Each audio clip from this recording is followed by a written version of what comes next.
Hi everybody, it's Nina. Hope you're having a great day. Today I'm going to talk about branding.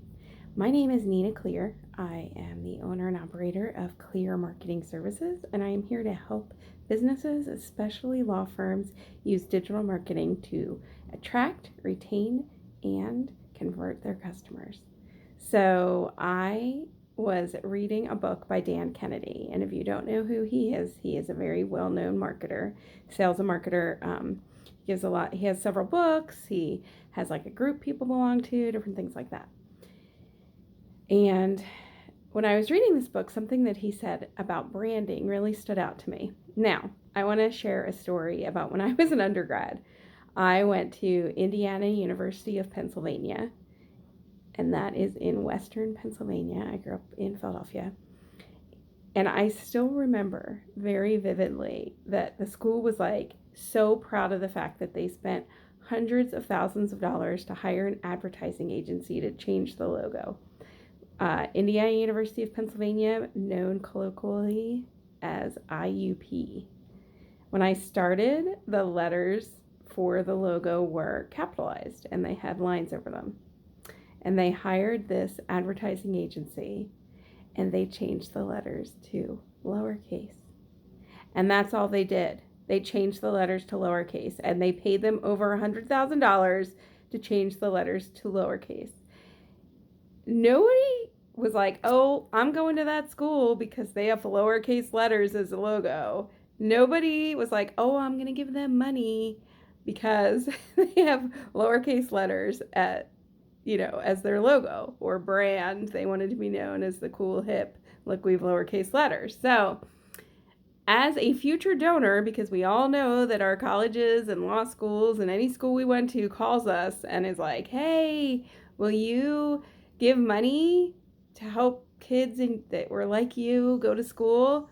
All I could think at that time, and still obviously, is what a freaking waste of money to pay hundreds of thousands of dollars to an advertising agency to go from uppercase to lowercase letters. And when I am online, there are millions of brand experts who help you develop your brand and your voice and the colors and the logos and what font are you going to use. And I always think, what freaking waste of money. This is just an excuse for business owners to put off starting their business and for women to go out and buy clothes to get pictures taken in certain colors. And Dan Kennedy agrees with me. Okay. He said they did a survey of people and they asked if they knew which logos went with which businesses. And like 94% had no clue. Okay. When you were a little kid, if you were a little kid when I was, if somebody starts singing My Baloney as a first name, you know what group that is. And there's a ton of little jingles that worked, but were they encouraging you to buy? Maybe if the Little Baloney one gave you brand name awareness and so you purchased that one over another one because you knew the name. But for most of the time, they don't do anything. They don't help you at all. Nobody buys from you because of your colors or your font. They buy from you because of your reputation and what you do. So if you walk down your street and you were with somebody who didn't know your neighborhood, I am 100% sure if you go out of your way to know your neighbors, you would, or even if you don't, just going by their house, you'd be like, that person always decorates for holidays. That person never takes their trash in. That person never puts their trash out. That person has a lot of cars going in and out. What are they doing there? Right? Those are the things you know about people around you. When you work, people are like, that person's always drama. That person is always procrastinating. That person never gets things done. What do my customers say about me? I grow my business. They know I'm competent and capable, that if they need anything done, they ask me and I do it.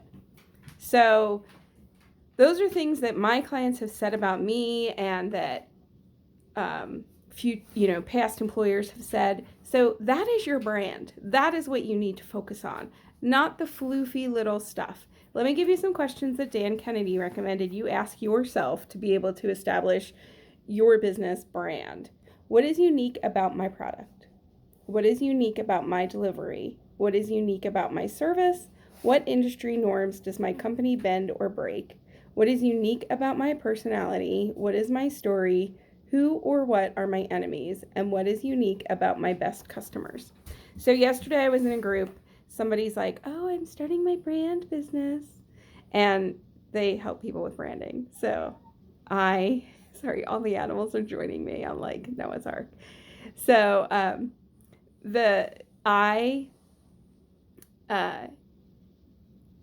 the cat, we have a foster cat and it's sneaking up to the dog. We'll see if there's any issues. So I asked, what do you think about Dan Kennedy's idea? And this lady's not a nice person. And anyway, she was like, I don't know what it is. And I had said, what do you think about Dan Kennedy's idea about branding, that it's not necessary? And she's like, well, I don't know what it is. Well, read my fucking question. So I said, well, just what I said, that branding isn't necessary. And she was like, since that's what I get paid to do for people, I obviously disagree. And I was like, thank you very much for reinforcing for me the fact that branding is not necessary, because she did nothing to tell me about how branding would help me or you or your business or anything. All she did was be a total bitch and reinforce that she's happy to take people's money for absolutely no reason. Stop wasting your money on branding. Go through the questions, provide a good service, provide a good product, and people will send other people to you. Okay? Have a great day. Drop any comments below. Love if you hashtag, love if you share. If you have any questions, I am happy to help. I mean, I'm not saying don't have a purpose behind your business, but don't put off having a business because you got to pick the perfect color. Bye.